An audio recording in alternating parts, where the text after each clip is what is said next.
रजनी को बचपन से ही पेंटिंग का बहुत शौक था।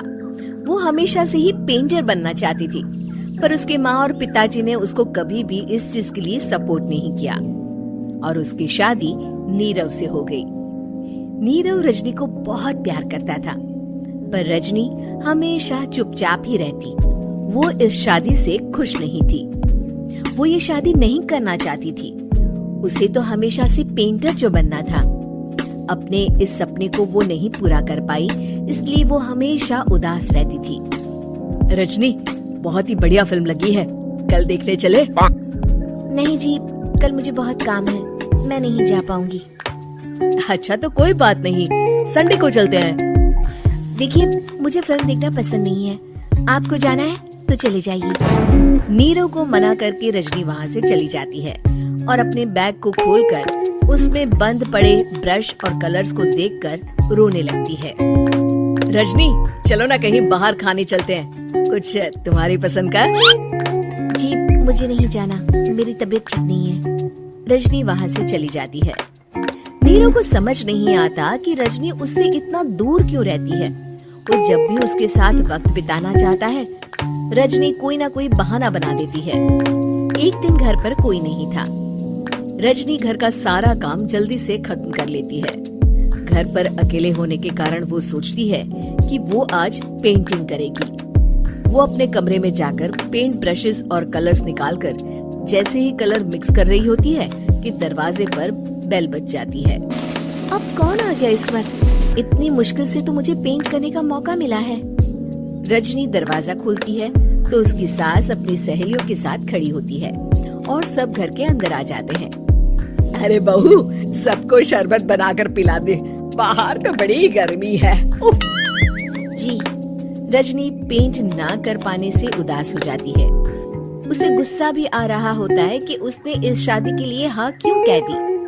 वो रसोई में जा रही होती है कि उसकी सास उसे रोकती है। बहू, सबके खाने का भी इंतजाम कर लेना, आज का लंच तो ये सब यहीं करेगी। हाँ। रजनी बिना कुछ कहे रसोई में चली जाती है। सबके लिए खाना बनाती है। सब खाना खाते हैं और रजनी घड़ी देखती है कि ये सब कब जाएंगे ताकि वो अपनी पेंटिंग कर सके। जब शाम होती है तब सब चले जाते हैं अपने घर। अरे बहू, सब तेरे खाने की तो बहुत तारीफ कर रहे थे, सबको बहुत अच्छा लगा खाना। आपको मुझे सुबह बताना चाहिए था ना कि आपकी सहेलियां आ रही हैं। पता भी है कितना वक्त लगा सारा खाना बनाने में। अरे बहू, तू ऐसे कैसे बात कर रही है मुझसे? तो और कैसे बात करूं? मैं इस घर की कोई नौकरानी नहीं हूँ कि इतना काम करूंगी। रजनी अपने कमरे में जाकर दरवाजा बंद कर लेती है। शाम को जब नीरव आता है तो उसकी माँ उसे पूरी घटना के बारे में बताती है। क्या रजनी ने आपसे इस तरह बात की माँ? हाँ, और पता नहीं उसे क्या हो गया है, शाम से बाहर भी नहीं आई है। मैंने तो कई बार आवाज दी, खाना भी नहीं खाया उसने। तू ही बात करके देख ले बेटा। नीरव अपने कमरे का दरवाजा खटखटाता है। रजनी, दरवाजा खोलो, मैं हूँ। रजनी दरवाजा खोलती है और फिर वापस जाकर अपने बिस्तर पर लेट जाती है। रजनी, माँ से बात करने का ये क्या तरीका है? मैंने कोई गलत बात नहीं की है। अरे तुम क्यों ऐसे बर्ताव कर रही हो सबके साथ? क्या तुम इस शादी से खुश नहीं हो? रजनी कुछ नहीं बोलती।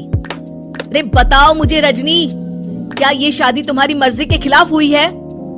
हाँ, मैं ये शादी कभी नहीं करना चाहती थी। तुमसे क्या, मैं किसी से भी शादी नहीं करना चाहती थी। रजनी रोने लगती है। चुप हो जाओ रजनी, बताओ मुझे, तुम क्यों नहीं करना चाहती थी शादी?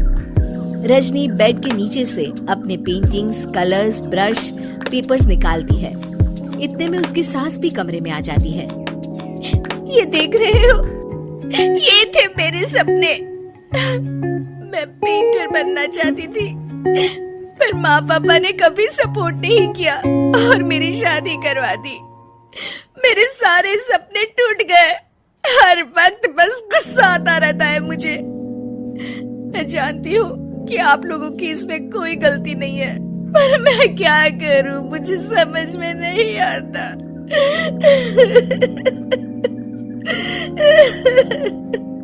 रजनी फूट फूट कर रोने लगती है। मुझे माफ कर दीजिए, आप दोनों के साथ मैं बहुत बुरा बर्ताव कर रही हूँ। अरे रजनी बेटा चुप हो जाओ तुम। नीरव पानी लेकर आता है। ये लो पानी पियो और शांत हो जाओ। रजनी पानी पीती है और उसकी सास पेंटिंग्स देख रही होती है। अरे नीरव, हमें तो पता ही नहीं था कि हमारी बहू कलाकार है। अरे कितनी अच्छी पेंटिंग्स बनाई है, देखो तो। ये वाली तो मैं अपने कमरे में ले जाऊंगी। आपको ये पेंटिंग्स अच्छी लगी? अच्छी नहीं, बहुत अच्छी लगी। और तुमने हमें बताया क्यों नहीं? तुम जब चाहे पेंटिंग कर सकती हो रजनी।